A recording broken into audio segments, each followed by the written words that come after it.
Hello and welcome to the Parting Shot with H. Allen Scott. I am H. Allen Scott. The end credits for this week is all about one movie and one movie only, Weapons. Yes, it topped the box office last week in its first week, and it's all anybody can talk about. But for me, there's one part of it that I'm fully obsessed with, and that's that one of my best friends, appears in it. No, I'm not best friends with Julia Garner, although I would be. You can call me Julia. I've interviewed you. We could be best friends. No, my best friend is Clayton Farris. Hello, Clayton. Hi, how you doing? How does it feel not to be Julia Garner? Feels bad. It feels sad for everyone else in this world but her, because she's such a star. Yeah, she is such a star. She's such a star. It's kind of wild. I love it for her. She is. I didn't really get to meet her during filming, but I met her at the premiere, and she was like so gracious, so cool. Everyone involved in this movie is like truly like they're real actors, and they're they're all about the craft and that sort of thing, and it's so cool to be a small part of that. Yeah. So one of the things, having you on because you are, like I said, a very dear friend of mine. So full disclosure, we are very close friends. So I'm completely biased and I will always be Team Clayton Farris. So I'm going to put that journalistic You're such a respectable moment journalist out there. But that said, one of the reasons why I wanted to talk with you is because A, you're in this really big new movie that everyone loves, but also B, because you're part of one of the characters in the film that is getting a lot of meme-ification of the film, if you will, is happening in that week following the film's release. And your storyline and your character is a part of a lot of the memes that are coming out, particularly the hot dog meme. There's a meme of a tray of hot dogs. Now, I texted you this saying that I don't want to explain this because I'll give too much away, and I'm so afraid to give stuff away with this movie. So what? Well, can you explain it? I mean, I don't want to give anything away either, but what I will say is, if we were talking about this like a month or two later, then yes. But for now, it's like the movie is set up in different little sections where we follow different characters and we see their points of view from this event that happens, which is all the children in this one classroom disappear at 2:17 a.m. one night, and there's only one kid left. And the movie tells that through the story of all these different characters. So there are different chapters. And one of the chapters is the principal. And I'm played by Benedict Wong. And I'm part of that section. Yeah. And I start the scene that you guys play a couple. Yeah, we play. Can I say that? I'm so afraid to say what to say. I honestly feel like that was like, but yeah, so we play partners in the movie. Yeah. We play a couple, a very happy couple, just minding their own business. And the scene starts with me carrying a tray of hot dogs. There's 7 hot dogs beautifully lined up on the tray. First off, before you go, don't you love a hot dog? I went to the movie last night and I ate 2 hot dogs. Yes. In the movie theater. So yeah, I love hot dogs. You know what's pissing me off though about hot dogs, Clayton? Now, this is an aside. We'll get back to the movie. I love a movie theater hot dog. That's what I look forward to. I mean, I love going to the movies in general, but I look forward to it mainly because of that hot dog. And I have to say, I feel like the recession is coming to the hot dogs because the boxes that the hot dogs come in are the old size of the hot dogs, but the hot dogs have gotten smaller, and it me off. Okay, I'm a little bit of a different camp because I don't want my hot dog bigger than the bun. Oh, I want my hot dog so big.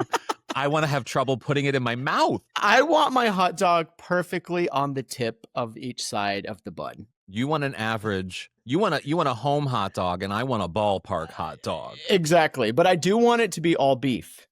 Oh, okay. So, and sometimes I'll eat a hot dog, like, if I'll get an all beef hot dog and just eat it by itself with mustard. But so big hot dog guy. Yeah. Okay. So your character has a beautiful tray of hot dogs. So there's a beautiful tray of hot dogs. There's a big side of ranch and like some carrots. Yeah. And I take that to my husband in the movie and set it down, and we are about to have a feast. And then there's a knock on the door and some exciting things happen. But for some reason, that very scene has really, like you said, come into the memosphere this week. Yeah. And it's pretty wild what people are saying about it online. What have you seen that people are saying about it online? I mean, just kind of like one of the I was actually texted with the director today, and I was like, I love that people are really like commenting on this part, and he was like, someone said essentially like this is the wildest frame in the movie is that plate of hot dogs. Yeah. So, I mean, people are saying that. People are saying like because people call hot dogs glizzies online. I don't know They if you've heard. do? Yeah, No, it's I didn't like know it's that. it's called a glizzy. So there's Why? I don't know. I don't know. It's just what they, it's like a weird social media, I don't know, Okay. Gen Z thing. Yeah. But I mean, people are just like, why? Like, oh my God, I love that this is what they're eating. Why are they eating this? Why are there 7 hot dogs and there's 2 people? Like, who Well, gets the 4th hot dog? yes. So Yes. there's a lot of conversation, and it's fun to be part of that meme. Doesn't it make you, I mean, there are moments, because I mean, and for people either listening or watching, like, people know your face because your videos on social media often go viral. You do a lot of sketches on social media. So oftentimes people will be able to recognize your face. They just maybe don't know your name all the time. Yes, I would say, although I'm an actor, I would say that I'm way more recognizable from the social media stuff. So it's Yeah. funny because a lot of times when I'm in movies, I feel like when I pop up in something, it's kind of like me trolling them Mm-hmm. from like a social media internet Mm-hmm. point of view. It's Yeah. like, and that's actually what's happening in this movie. Because if you go to any of my videos on my socials, everyone's like, I knew this was you, or like, because I have Mhm. this like series right now called The Rich Yeah. Couple. It's very viral, and like a lot of the comments on those right now are like, "Oh my God, I can't believe I saw you in this movie," like that sort of thing. So Yeah. yeah, Well, that's been fun too. and what's great about it is because your scene in the film, or your moment in the film, is getting the meme-ification and you have this internet presence, it, in a weird way, makes me love the internet so much, because there are moments that something like a tray of hot dogs can go viral on the internet for no real reason or explanation, and yet it's just because it's like Tuesday. Like, it's just what happens, and I love that part of the internet. I do too. It's this special thing about the internet that you can't really describe, or like it's just like it's the language of the internet, and why, and it pretty much changes every day or every few days. Yeah, So it's cool to be a part of one of those moments as it cycles yeah, through. But I mean, Weapons is a big movie that's like I think it's actually a bigger movie than people anticipated it to be. yeah, yeah. Definitely the biggest movie that I've ever been a part of, Mhm, and it's even across all facets, it's just bigger. I'm getting more kind of like I'm getting more texts than I ever have for anything. mhm. I'm getting more, oh my God, this is amazing. I'm getting more congratulations than Yeah, anything I've ever done. yeah, So and they're whenever all coming from me. and They're they're all all coming coming from you. Yep, uh-huh. But no, it's just to be like as a, I guess up and coming actor or whatever you say, Yeah, to be part of something of this scope, it's not like lost on me to just like kind of enjoy the ride, because it's really cool to work and be in anything, but then yeah, when to be in something that kind of breaks through and becomes like a cultural moment like Weapons is, mhm. it's thrilling, and I'm just happy to, again, like I said, to be a small part. And there's one part of the internet that is having a conversation about this film, and that's that you are playing a queer couple, and there's some people who are, they project certain things onto actors, particularly that they don't know. You know what I Mhm. mean? Like, they have these projections of, they see you on social media, they make the assumptions or whatever it is, and that straight actors or straight presenting actors or whatever shouldn't be playing gay. And that's been a conversation that we've been talking about for years and years and years Right. online. And it's one of the things that I find so interesting about you and what you do is that you are rarely ever a part of the stuff that you do. You as a person. See, me, I make a living off my personality. Like, Right. I'm very transparent in sort of everything, and I want people to know way too much about me. Whereas you have characters, you have Yeah. work, you're hiding behind art, which is wonderful for you, but it does bring about a larger conversation. And so that's one of the things I wanted to know, if you've been on the receiving end of either people assuming things about you, or you know what I mean? Yeah, I mean, I think that it is interesting because at certain times in my life, I feel a little bit like an old school actor where it's like, I'm like, I don't want to talk about my personal life because I don't want it to sway anybody's opinion of me or any like casting person's opinion of me. Mhm. Because in my real life, I do identify as queer but it's not something that I'm, like it's not that it's not that I'm hiding it, but it's not Mhm. something that's like I'm so forward with or like all my personal friends and everyone in my personal life knows that about me, but it's I not just like found out. It's news to me. News to news me. to you. News to me. But I mean, but it's weird also, and like no one's been negative. There's been a few things I've seen online about like Mhm. like I can't believe there's straight character, but it's also just like you don't know everything about everyone playing certain characters. Mhm. And, just because like we're like my whole life I've been identified by other people as gay. I've been identified as other people as straight. And no matter which part or where I'm on the spectrum, someone's always flipping it around and saying one thing or the other. It comes from Mhm. the gay community, the straight community. Like, God forbid you identify as bisexual because people are just like, won't have Yeah. that in Yeah. this world. Yes. So Yeah. it's not really my I don't know. I don't want my sexuality to be a part of the conversation when it comes to acting, but I also recognize being in something like this big that Yeah. there are going to be conversations around it and Yeah. I do have like straight privilege if you want to call it that because Yeah. I just look how I look and people assume certain things like Yeah. my hat's backwards. I have a Yeah. mustache. I don't know. That's Your pretty gay. mask. It's I pretty mean, you're gay to me. actually I wouldn't say your mask. I wouldn't say your mask. No, But but I mean, but like yeah. I can't. I just am who I am, Well, and it brings up an interesting point from a pop culture perspective, and I'll pose this to you. So, like, I do think when actors start and are in things like you're in right now, big movies, things that are sort of the early makings of where you can go in your career and what you're doing. The fact that and for someone who is queer, who has lived their life always being really way too out of the closet to the point where I never even had to come out because it was just obvious that that you it's so rare for an actor to be able to just be authentically themselves without the shame or whatever that comes with that and just get roles because you're just good at what you do and not have to sort of be the gay actor or right. the bi actor or whatever it is. But And then the conversation does become like there's fewer roles yes.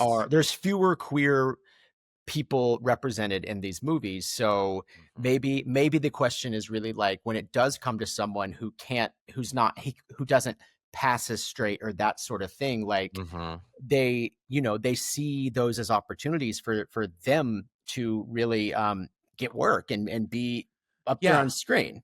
And to that, I would say, from my own perspective and my own sort of point of view, if they were remaking Philadelphia, which they shouldn't remake Philadelphia. Hollywood, please don't remake Philadelphia. That would be weird. Right. But if they were, and I actually talked to Tom Hanks about this about a year or two ago, whenever Elvis Hey, came out. you drop something, What? a name. Oh, yes, yes. Well, yes. It's what I do, folks. It's what I do. But I genuinely did speak with Tom Hanks Right, right. about this and about how I spoke with him, and this is, I think, a great example. When I was a kid and I saw Philadelphia, and more so when I saw him give that Oscar acceptance speech, and me, a young gay kid, saw a straight actor married to the Queen Rita Wilson, pop star now. Um, that the fact that I knew he was straight and I was watching him accept this Oscar for a movie where he played a gay guy, it made me feel accepted. It did something. It actually had power. Yeah, And he acknowledged that if that film was made today, he would not be the actor for it, nor should he be the actor for it because of where we are culturally as a society. Sure. But the fact that he was in that got a lot of people to go get HIV tests, got a sure. lot of people to talk about HIV in a different way in that era. And so I would argue that, like, while I hear what you're saying about gay actors and giving them the roles and giving them work and all of this thing, we should be giving them work. But you know what we should be doing? It shouldn't just be gay actors only should be playing queer roles. It should be queer actors should also be playing the husbands to women, straight roles. And Right. there should be an even playing field. And that's where there's an imbalance. Not that you're playing a gay actor, even though people assume you're straight. It's that we aren't giving gay actors or queer actors roles that are also straight. Yeah. I mean, well, and that's the thing is like, I don't know. I actually don't know if people assume I'm straight or gay or whatever, but I think that's exactly what it is. But I think it's also a generational thing or like an age thing, because I kind of identify with it. What you're saying is like, I used to love when I was a young queer kid, seeing straight people really accepting and open of queer things and gay things, and that was always like, oh, cool. Like, I'm so glad that like that they're so open and accepting of something that I kind of identify with. You know what I mean? Like that was always like useful. So I think maybe it's our own internalized whatever of being a certain age of like, like me as an actor, I'm like, I don't want my sexuality to be part of the story because I want to be able to blend in whatever role that I can. And I don't want, so, but the way that this role came about for me was a direct offer that the casting person sent me. And in my head, that means that casting person thinks that I'm queer. Yeah, exactly. Based on what they see of me online and social media. I mean, within like the rich couple, if we look at one of my social media characters, and we're really diving into the minutia here. Yeah. But it's like that character is married to a woman, but based on something that I'm doing that I just comes out of me natural, people are like lavender marriage. People are like, this is the lavender marriage of my dreams. And it's like in my head, I'm like, I don't really think of that character is gay. I think of him as more fluid, to be honest. Yeah. But that's just something that comes out of me and has my whole life, where people assume that there's a certain side of me that's, a little more, whatever you want to call it, gay, queer, femme, whatever, that I don't want to hide. I don't hide. It's all part of me. And that's that. But I don't, I understand people's point of views on the other side, because it's not like, it doesn't go both ways. I understand how some people can get hurt by it. I actually think we'd be doing, and this is just my opinion, but I think we'd be doing more harm if we only set aside queer roles for queer people. I actually think that is a disservice to the queer community, because that's not progress necessarily. By doing what I'm going to say, the casting director, I don't know who it was, don't name names, but the casting director of Weapons, I'm going to say, actually, they were doing what most of Hollywood should be doing, which is recognizing we don't know we don't know the personal background of this actor. We just know that this person is capable of doing this role.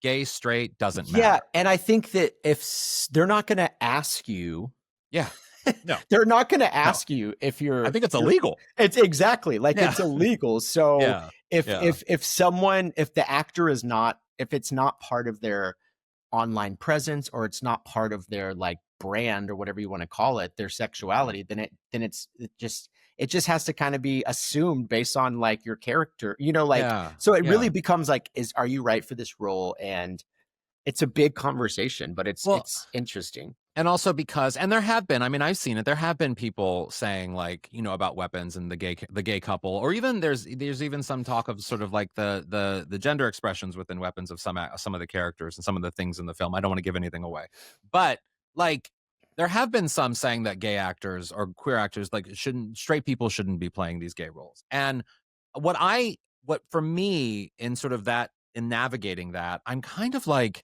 I would rather have an internet personality I recognize be in a movie that is playing a character that has a tray of hot dogs that's going to be funny, or whatever it needs to be. Like, I don't care about the sexuality. Another thing that I will say the internet will bring up as a counterpoint to this is, then they get into the race conversation, which I understand, but that's a very different conversation. Like, a white actor should not be playing Martin Luther King. That is for real. That is like, legitimate. That's I agree with that. But it's different when it comes to sexuality.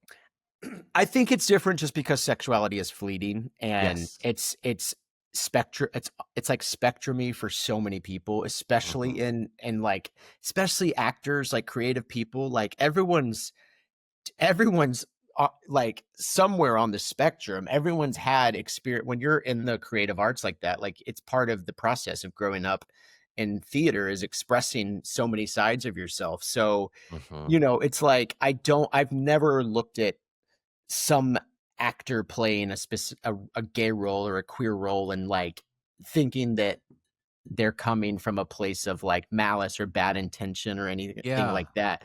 It's always a place of like, I mean, the way that I think actors actually look at it, what, straight actors, or if it's a gay actor playing a straight role, they take that element out of it. And Mhm.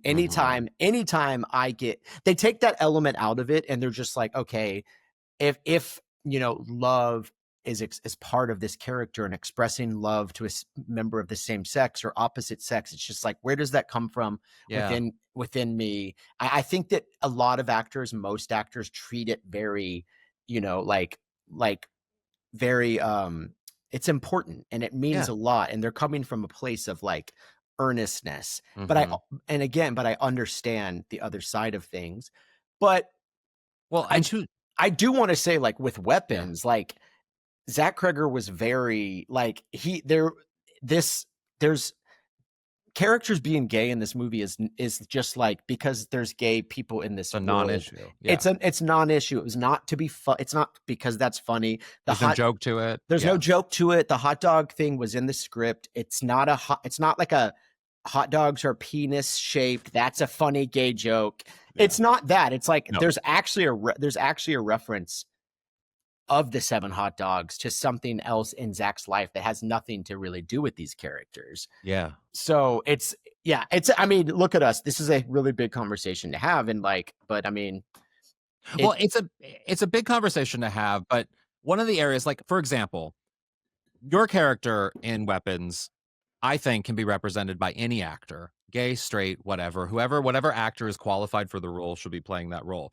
That said, and this comes into the Hollywood of it all, the stardom of it all. If we were casting, let's say, mid-century modern, uh-huh. and which is like a fantastic sitcom from the creators of Will and Grace, love them, and if those three primary actors, played by well, obviously great, the Nathan Lane and Matt Bomer, etc., that if they were played by straight actors, I would have a problem with that because they're the central there's a level of stardom that has to go into connecting with a character like that. And you need that prominent gay actor in Of order to have that course. connection to that character and that story. And so the stardom, not to say that you're not a star, but the stardom helps make that a home run. Right. Whereas for regular actors out there who are just doing great character roles, the sexuality should just be completely irrelevant. It shouldn't be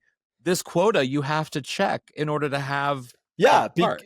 I mean, I do agree with that as an actor, because then the next thing would be like, okay, so I only get to play like confused bisexual, like it's like then it Because there becomes are so many of those. yeah, like then I'm never gonna work, because Yeah. that's not Well, part of so the you as an actor, I do want to ask you though, like when you were starting out, and I mean, you and I transparently have been friends for a very long time, very close. But like, was there ever a time that you worried about being open about your queerness because of work? Of course. I mean, ever since I was young, and I've always questioned and struggled with my sexuality, because my sexuality has always been like a fleeting, Yeah, like, and this, I've yeah, talked to you about this before. It's always like, it's like a thing in my yeah. life where Hmm. I'm always uncomfortable with certain sides of myself. It's not, and I'm always looking for ways to love all sides of myself. Yeah, And I think that a lot of that comes from just being a kid growing up in the South, being a little different, and doing theater and being way more expressive than all the other kids. That scared people from my village in Texas, mm-hmm. Dallas. Yeah, yeah. The small And little the village. small little village. Yeah, But so, I mean, like, so yeah, of course, I was always like, I was like, what is my sexuality going to play? What part is it going to play in this the acting stuff for me? Because Mhm. at the same time, my whole life I've played queer roles and straight roles. I've always gone back and forth, Yeah. and interestingly enough, that represents me as a person. I've always been kind of both sides of the spectrum, and I've had partners of I've dated women, I've dated men. It's gone both ways my whole life, and I think that it's hard when I'm in my 40s to totally shed that and just be like, I am who I am. Take me or leave me, Yeah. because we still grow up with the like, because I grew up at a specific time where it's not like you're not as allowed to be as open and free as you are right now. And unfortunately, myself and a lot of people I know my age still have those kind The of like remnants of that is real. Yeah. yeah, the remnants of that is real. And there were real, like, I get what's the word I'm looking for. There were real like repercussions Mhm. if you were Ramifications, totally. ramifications if you Yeah. were different, and especially in the South a lot. So Mhm. I'm not saying I had the hardest life in the world, but I definitely got picked on because I was different and more Well, and flamboyant it and more it makes the expressive. career path more interesting. I will say for like, there I have my professionally, like I said, I've always been able to be out and everything, but like I had a decision to make early on to either lean into making being gay a part of my professional identity, or just leaning into being me, which being gay is always just a part of that. And you're just going to have to be accepting of it as I deliver all this other stuff about cancer, being Jewish, all the things. You know what I mean? Like all that dun, dun, dun, dun, dun. Right. And allowing that to be just a part of who I am, it's a struggle because you professionally, it's I could very easily make a career only doing gay jokes. Right. And I'd probably do pretty well at it. I don't think I would necessarily be fulfilled doing it. But I am fulfilled doing things like this and other things within what I do. And so it's like it's not an easy path because it's not conventional. Like it's not conventional to not fit the stereotype that the world wants you to fit. But Yeah. when you do find fulfillment doing your own thing and you allow sometimes the anxiety of not being the norm or whatever that norm might be, it can be hard, but at least at the end it's like you get to be in movies like Weapons, Yeah. you know, Absolutely. which is really exciting. Yeah, and I mean, I think that actually this is an opportunity to be like, for me personally as an actor, to really embrace who I am and embrace that I'm, I guess here's the thing. We're all like multifaceted people, and we all have so many sides of ourselves that can't be really summed up in one term, like gay No. or straight or bi or whatever it is. Like, especially in this day and age, it's so hard to really pet. And I'm sure there's people out there that are like, I'm gay, and like they're very Yeah. glad, like they know what that means. But I Yeah. think that for a lot of us, it's just like we're multifaceted. Like, it's who I am is always kind of shifting internally, and I like to live more in the open air side of things, and Yeah. and It I also it yeah, allows your audience to be closer to you too, because like you aren't just an actor, like we talked about, like you are an internet personality, and a relationship comes from that social right. connection that people have with you. And the character, and but again, that's the same thing as like, because I have no desire to be myself on camera, or like, Mhm. like, be a personality of just me. And I think part of that is because I find comfort in the characters. I'm not Oh, not as comfortable in myself. So my form of expression comes through characters and storytelling, and I get to let slip little sides of myself into all those characters that mhm. maybe I'm not as open with in real life, and that's fun to me. Yeah, yeah, definitely. Oh, Clayton, I could talk about this with you all day I long. know. I Uh, always love your perspective on this stuff because you're so smart about it. So well, I also will yell in your honor if anyone tries to shame you for that them thinking you're a straight actor playing, and I'm like, you don't know how queer he is. And I think the other thing is like I don't want to stir up controversy. Like it's not like there's all this controversy around what's going on, but No. even with Benedict Wong's character, it's like you don't know Benedict. Like he's a very like let the character be the character. You don't know anything. Yeah, you know? we don't have to know everybody's like personal life. And also, and when I say I mean the internet commenting on things like that.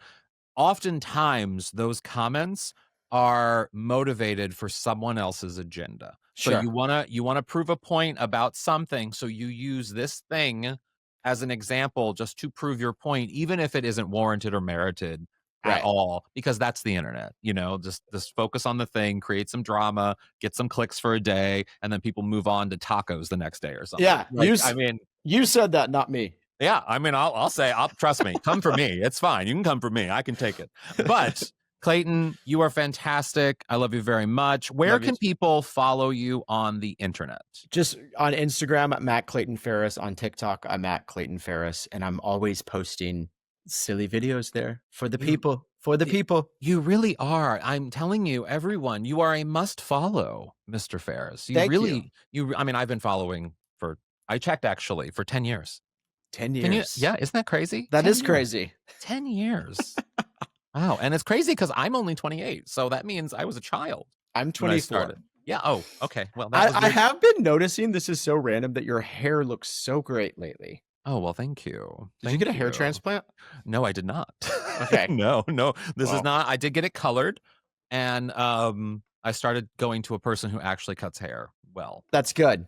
Yeah. Well, you just have a very strong hairline. I mean, I'm in the process of almost getting a hair transplant. So you should do it. Are you going to Turkey? Are you going to Turkey? Please take me. I'm not going to Turkey. Oh.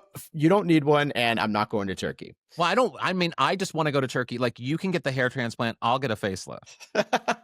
That's what I want. Or maybe the chin. I want the chin worked on. According to TikTok, the place now to go is Mexico for facelifts. I mean, Clayton. We've known that for years. Okay, I didn't know. I did not know. People have been going to Mexico to get all like dentist work, like all kinds of stuff. There was a whole article in the New Yorker recently about medical tourism. Yeah. And then people going to Mexico because the prices in the US are so high and everything. Beyond that, like I've seen like their prices are not as high, but also it's good work. There's like, really? No, I'm working as part of the social media thing. I'm working with a very you're working with a place, right? A renowned hair transplant doctor to do my transplant. So that's gonna, and I'm doing something very subtle. I'm not like changing my whole look or anything. It's not like I'm gonna have like this hairline. You're not gonna have a Teresa Giudice hairline. No, like at your eyebrows. Because I've never had that. Like when it's funny because I'm always in my head like, oh my God, my hairline is so intense. And then I look like back at photos of me when I was like 25, and I'm like, I've had this hairline since I was like in my 20s. Yeah. No, I see. I don't want to be subtle with anything I have done. In fact, I want to take 6 months off, come back, and you not know who the hell I am. I don't want to be recognized. Nothing. I want to be a different person. That's my goal. Look, if that's what you want, I support it. Well, thank you. Everyone, please go follow Clayton Farris. And thank you so much for listening to today's episode of the Parting Shot Podcast. You can follow me at H. Allen Scott everywhere. And if anything, go see Weapons, mainly because it makes me want a hot dog real bad. Yes.